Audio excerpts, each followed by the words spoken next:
ইসলামী বিশ্বাস অনুযায়ী জীবন ও মৃত্যু আল্লাহর নির্ধারিত।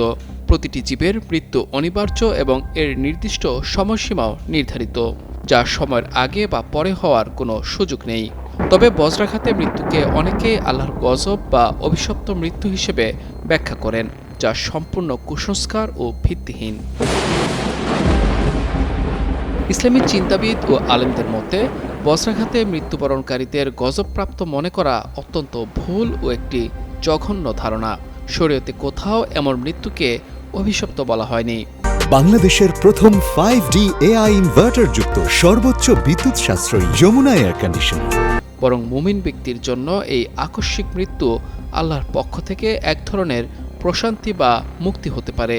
তবে যদি কোনো ব্যক্তি গুনাহগার হন, তার জন্য এটি পার্থিব জীবনের সমাপ্তি। এটি মূলত এক ধরনের হঠাৎ মৃত্যু। অন্যদিকে শহীদ হওয়ার মর্যাদা সম্পর্কে আলেমগণ জানান, ইসলামে আগুনে পুড়ে, পানিতে ডুবে এবং মহামারী বা ধ্বংসস্তূপের নিচে চাপা পড়ে মৃত্যুবরণকারীদের শহীদের মর্যাদা দেওয়া হয়েছে।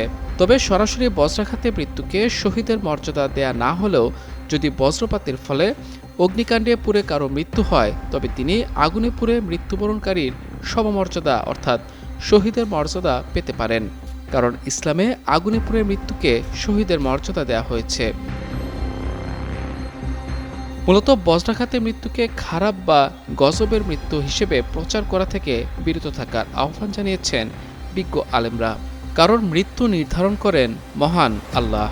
তিনি চাইলে যে কোনো মৃত্যুকেই সম্মান দান করতে পারেন, কারণ তিনিই সর্বক্ষমতার অধিকারী, আর মৃত্যু তারই ফয়সালা। মাহমুদুর রহমান, যুগান্তর নিউজ।